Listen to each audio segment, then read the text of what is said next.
Bonjour à tous, bienvenue à JPU Formation.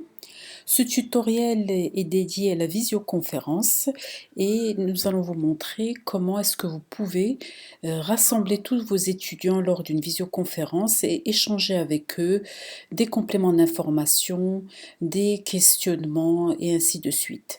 Vous avez posté vos ressources numériques et vous décidez de déterminer une plage horaire où vous allez réaliser cette visioconférence. Donc vous venez à travaux et devoirs. Vous avez ici un agenda. Sur cet agenda, vous allez déterminer le jour de votre visioconférence et la plage horaire. Donc il vous suffit de cliquer sur un horaire et vous avez une bannière qui vous dit qu'il faudra ajouter un titre. Nous allons par exemple écrire visioconférence révision cours numéro 1. Et là, il faudra y ajouter les invités. Vous n'allez pas le faire étudiant par étudiant, mais vous allez venir sur la bannière de gauche et là, vous avez tous les cours que vous avez réalisés sur Google Classroom et vous allez donc cocher les étudiants que vous voulez inviter à cette conférence. Ici, vous avez choisi juste la plage horaire. Il faudra maintenant y insérer la vidéo. Pour cela, un double clic. Vous rentrez dans les paramètres de cette visioconférence et vous allez paramétrer la vidéo avec Rangoon Meet. Donc là, il s'agit bien d'un rendez-vous de visioconférence. Plus bas, vous avez les notifications. Donc vous voulez envoyer un mail de préférence la veille, au moins 10 heures avant, et peut-être une notification si vous le voulez, quelques minutes avant. Donc vous êtes le présentateur de cette visioconférence et vous pouvez y ajouter une description de l'objectif de votre visioconférence. Donc les invités sont tout de suite insérés dans votre visioconférence, mais vous pouvez toujours y inviter au cours de la visioconférence d'autres personnes, par exemple des enseignants ou autres. Donc vous enregistrez vos paramètres, vous recliquez sur la visioconférence et là vous avez un lien, vous le copiez et vous allez au flux de votre cours. Donc on revient à notre cours JPU, au flux, et vous allez partager cette information de nouveau avec votre classe. Donc vous êtes là à partager, vous ajoutez le lien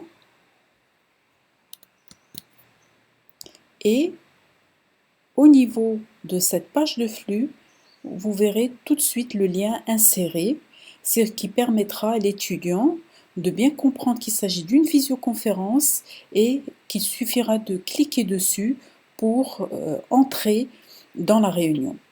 Donc là, vous devez absolument, pour pouvoir publier, y ajouter une notification.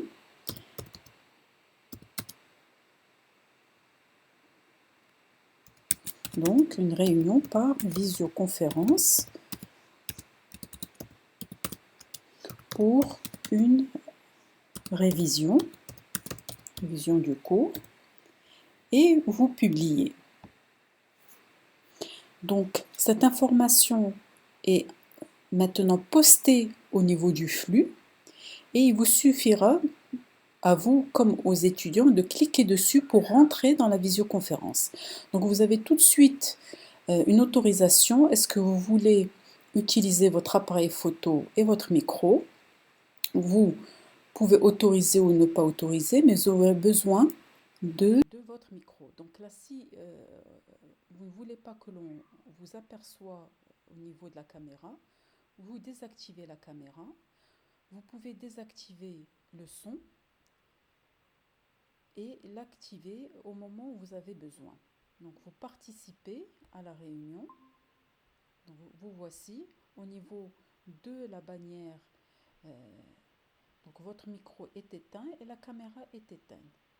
Donc là, vous ne voulez pas que l'on vous voit pendant cette visioconférence. Vous gardez la caméra éteinte et au moment où vous allez présenter, vous allez activer le micro.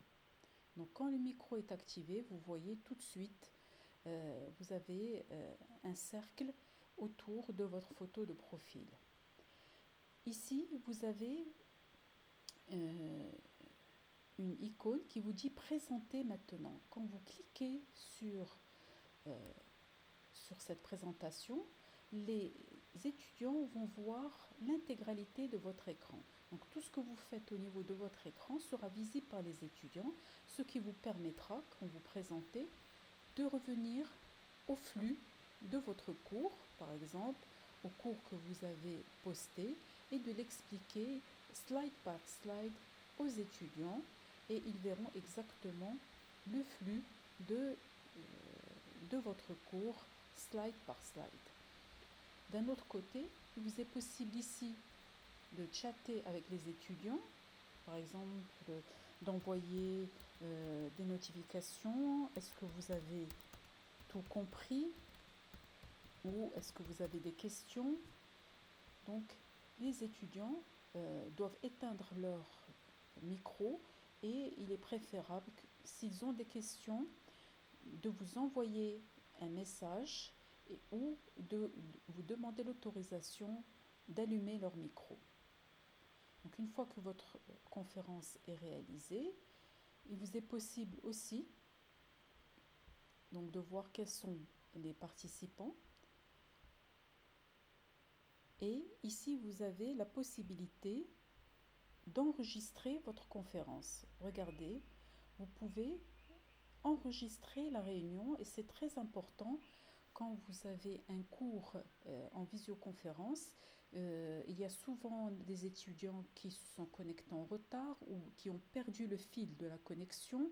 Et une fois que vous avez enregistré cette réunion, cette vidéo se retrouve dans votre Drive et vous pouvez aisément la reposter au niveau du flux de votre cours.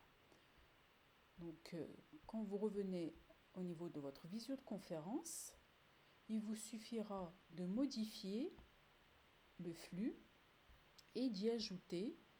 Vous revenez à Google Drive et vous trouverez cette vidéo enregistrée au niveau de votre Drive et vous pourrez l'ajouter pour les étudiants qui veulent revoir les explications.